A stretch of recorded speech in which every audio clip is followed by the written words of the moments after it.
بسم اللہ الرحمن الرحیم۔ رسول اللہ صلی اللہ علیہ وآلہ وسلم کے مکہ میں دو بڑے دشمن تھے جنہوں نے آپ صلی اللہ علیہ وآلہ وسلم کو بہت تکلیفیں اور اذیتیں دیں، ابو جہل اور ابو لہب۔ عام طور پر لوگ ابو جہل اور ابو لہب کو ایک ہی شخص سمجھتے ہیں، جبکہ کچھ لوگ ان دونوں کو حضور صلی اللہ علیہ وسلم کا چچا مانتے ہیں، جبکہ ایسا نہیں ہے۔ ابو جہل، جس کا اصل نام عمرو ابن حشام تھا، قریش خاندان سے تعلق تھا، لیکن آپ صلی اللہ علیہ وآلہ وسلم سے اس کا کوئی قریبی رشتہ نہیں تھا۔ بعض لوگ جو آپ کو آپ کا چچا خیال کرتے ہیں، یہ غلط ہے، اس لیے کہ آپ کے دادا عبد المطلب تھے اور ابو جہل نہ عبد المطلب کا بیٹا ہے اور نہ ہی عبد المطلب کے خاندان کا ہے، بلکہ عبد المطلب عبد مناف کے خاندان کے تھے اور ابو جہل مخزومی قبیلہ اور خاندان کا تھا۔ ان دونوں میں خونی رشتہ نہیں ہے۔ ابو جہل کا شجرہ نسب کچھ یوں ہے: ابو جہل بن حشام بن مغیرہ بن عبداللہ بن عمر بن مخزوم القرشی المخزومی۔ ابو جہل جنگ بدر میں اپنے انجام کو پہنچا، جہاں پر اسے دو بچوں حضرت معاذ اور معوذ رضی اللہ تعالی عنہما نے اسے زخمی کیا اور حضرت عبداللہ بن مسعود نے اس کی گردن تڑ سے الگ کر دی۔ تاریخ میں اکثر ابو جہل کو اسلام کا سب سے بڑا دشمن قرار دیا جاتا ہے، جبکہ باریک بینی سے جانچا جائے تو ابو لہب اسلام اور محمد صلی اللہ علیہ وآلہ وسلم کا سب سے بڑا دشمن تھا۔ ابو لہب کا اصل نام عبد العزیٰ بن عبد المطلب تھا۔ اس کی اصل کنیت ابو عتبہ تھی، لیکن اس کے والد حضرت عبد المطلب اس کے چہرے کی سرخی کی وجہ سے اسے ابو لہب پکارتے تھے۔ ابو لہب حضور اکرم صلی اللہ علیہ وآلہ وسلم کا حقیقی چچا تھا۔ جب ابو لہب کو کسی نے بتایا کہ آپ کے چھوٹے بھائی عبداللہ کے گھر بیٹا پیدا ہوا ہے تو ابو لہب بہت خوش ہوا اور اس نے ایک لونڈی صوبیہ کو آزاد کر دیا۔ ابو لہب اسلام کے بڑے دشمنوں میں سے ایک تھا۔ جب حضور اکرم صلی اللہ علیہ وآلہ وسلم نے اعلان نبوت کیا تو ابو لہب نے سخت مخالفت کی۔ آپ صلی اللہ علیہ وآلہ وسلم کی شان میں گستاخی پر اتر آیا۔ جب خدا کی طرف سے رشتہ داروں کو دین کی دعوت کا حکم ہوا تو آپ صلی اللہ علیہ وآلہ وسلم نے کوہ صفا پر چڑھ کر قریش والوں کو پکارا۔ جب سارے اکٹھے ہوئے تو آپ صلی اللہ علیہ وآلہ وسلم نے فرمایا کہ اگر میں آپ کو کہوں کہ اس پہاڑ کے پیچھے سے ایک لشکر تم پر حملہ کرنے والا ہے تو کیا تم میری اس بات کا یقین کر لو گے؟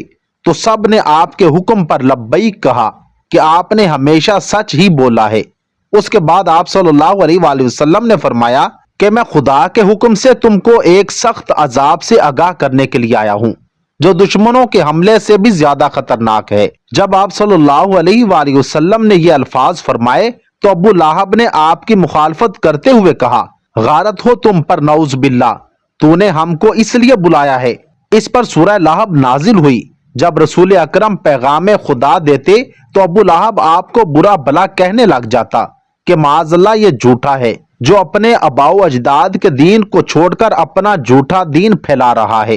بعض روایات میں ہے کہ ابو لہب نے کوہ صفا پر آپ صلی اللہ علیہ وآلہ وسلم کو قتل کرنے کے لیے ایک پتھر بھی اٹھا لیا تھا۔ ابو لہب حضور کے اتنے مخالف تھے کہ جب حضور اکرم کے بیٹے عبداللہ کا انتقال ہوا تو ابو لہب بہت خوش ہوا اور وہ دوڑتا ہوا اپنے دوستوں کے پاس گیا اور کہا کہ حضور اکرم ابتر ہو گئے ہیں۔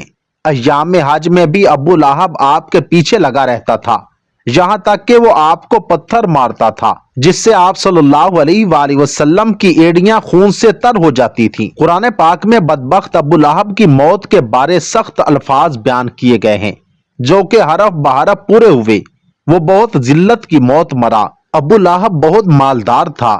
جب اس کو خدا کے عذاب سے ڈرایا جاتا تھا تو کہتا تھا کہ اگر حضور کی بات سچ ہے تو آخرت کے دن مال و اولاد کا نذرانہ دے کر عذاب سے چھوٹ جاؤں گا۔ ابن اسحاق سے مروی ہے کہ جب ابو لہب کی بیوی ام جمیل کو پتا چلا کہ میرے خاوند کے بارے میں سورہ نازل ہوئی ہے تو وہ ایک پتھر لے کر آپ کو مارنے کے لیے مسجد حرام میں پہنچ گئی۔ مسجد حرام میں حضرت محمد صلی اللہ علیہ وآلہ وسلم اپنے پیارے ساتھی حضرت ابو بکر رضی اللہ تعالیٰ عنہ کے ساتھ آرام فرما رہے تھے تو اللہ تبارک و تعالیٰ نے ام جمیل کی نظروں پر ایسا پردہ ڈالا کہ اس کو صرف حضرت ابو بکر ہی نظر آئے۔ اس نے کہا کہ مجھے معلوم ہے کہ حضرت محمد میری مذمت کرتے ہیں، خدا کی قسم اگر حضرت محمد میرے سامنے ہوتے تو میں ان کو پتھر مارتی۔ وہ دشمنی اور مخالفت کی وجہ سے حضرت محمد کو مذمم کہتے تھے۔ یہ کہہ کر وہ واپس چلی گئی۔ قریش والے جب مذمم کہتے تو آپ صلی اللہ علیہ وآلہ وسلم یہ فرماتے، اے لوگو، تمہیں تعجب نہیں ہوتا کہ اللہ تعالیٰ مجھ سے قریش کی گالیوں اور لعنت ملامت کو کس طرح دور کرتا ہے؟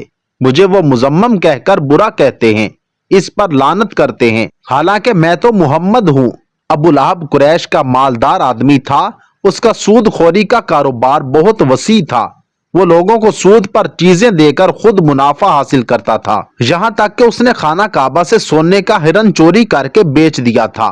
ابو لہب کی اولاد بھی نبی کریم صلی اللہ علیہ وآلہ وسلم کی بہت بڑی دشمن تھی۔ ابن عساکر اور ابن اسحاق لکھتے ہیں کہ ایک دن ابو لہب کے بیٹے عتیبہ نے یہ ٹھان لیا کہ وہ محمد کے پاس جا کر ان کے رب کے بارے میں بری باتیں کہہ کر ان کو اذیت پہنچائے گا۔ عتیبہ بدبخت نبی کریم صلی اللہ علیہ وآلہ وسلم کے پاس آیا اور بہت سخت کلامی کی، اور سب سے بڑا جرم یہ کیا کہ چہرہ انور کی طرف تھوکا، مگر وہ ناپاک تھوک وجہ عطر پر گرنے کی بجائے دور جا گرا۔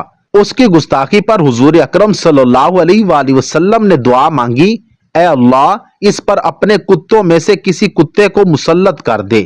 عتیبہ اپنے خیال میں بڑا کارنامہ سر انجام دے کر اپنے باپ کے پاس آ گیا۔ ابو لہب نے پوچھا، پیارے بیٹے تو نے اسے کیا کہا؟ اس نے بتایا کہ میں نے یہ کہا ہے۔ اس نے پوچھا، اس پر محمد نے کیا کہا؟ عتیبہ نے بتایا کہ اس نے یہ بد دعا دی ہے۔ یہ سنتے ہی ابو لہب کا رنگ سرخ ہو گیا، کیونکہ وہ جانتا تھا کہ محمد کی کوئی بھی دعا ایسی نہیں جو قبول نہ ہو۔ اب وہ پل پل اپنے بیٹے کا خیال رکھتا۔ ابو لہب ایک دفعہ ایک قافلے کے ساتھ شام روانہ ہوا اور راستے میں ایک جنگل میں گرجا گھر میں انہیں پڑاؤ کرنا پڑا۔ جنگل میں خوفناک جانوروں کا خطرہ تھا، تو ابو لہب کو بار بار حضرت محمد صلی اللہ علیہ وآلہ وسلم کی بد دعا یاد آ رہی تھی۔ ابو لہب نے قافلے والوں سے کہا کہ چونکہ تم لوگوں پر میرے بہت بڑے احسانات ہیں تو میں تم سے ان کا بدلہ یہی چاہتا ہوں کہ آج رات میرے بیٹے عتیبہ کی حفاظت کی جائے۔ پس تم اپنا سارا سامان اس گرجا گھر کے صحن میں جمع کر دو اور اس کے اوپر میرے بیٹے کا بستر لگا دو، پھر اس سامان کے ارد گرد تم سب سو جاؤ۔ خبار کہتے ہیں کہ ہم نے ایسا ہی کیا۔ رات جب سب سو گئے تو جنگل سے شیر آیا، ہم سب کے چہروں کو اس نے سونگا مگر کسی کو کچھ نہ کہا، پھر سامان کے بلند ڈھیر پر چڑھ گیا، عتیبہ کے چہرے کو سونگا اور اسے چیر پھاڑ دیا۔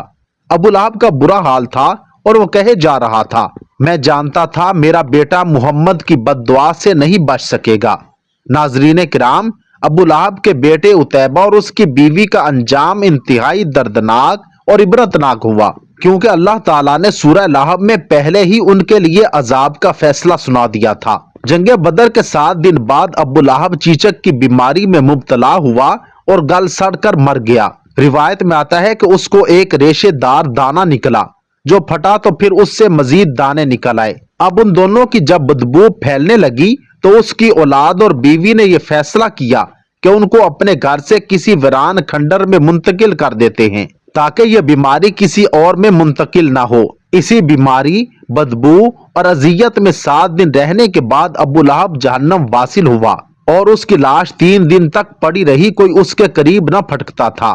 لوگوں کو ڈر تھا کہ جو قریب جائے گا اسے چھوت کی وہی بیماری لگ جائے گی جس سے وہ مرا ہے۔ جب بدبو پھیل گئی تو لوگوں نے اس کے اہل و عیال کو آر دلائی۔ اس پر انہوں نے ان تانوں سے تنگ آ کر کچھ حبشیوں کو اجرت دے کر لاش اٹھوائی، جنہوں نے اسے لمبی لکڑیوں پر رکھ کر ایک گڑھے میں پھینکا اور اوپر سے دور کھڑے ہو کر یوں پتھر پھینکے جیسے اسے رجم کیا جا رہا ہو۔ اس کی بیوی جو ام جمیل کے نام سے معروف تھی، ابو سفیان کی بہن تھی، اس کا نام عروہ بنت حرب تھا، وہ بھی ایڑیاں رگڑ رگڑ کر مری، اور اللہ تعالیٰ نے ارشاد فرمایا اس کی گردن میں مونج کی رسی ڈال کر اسے جہنم میں پھینکا گیا ہے۔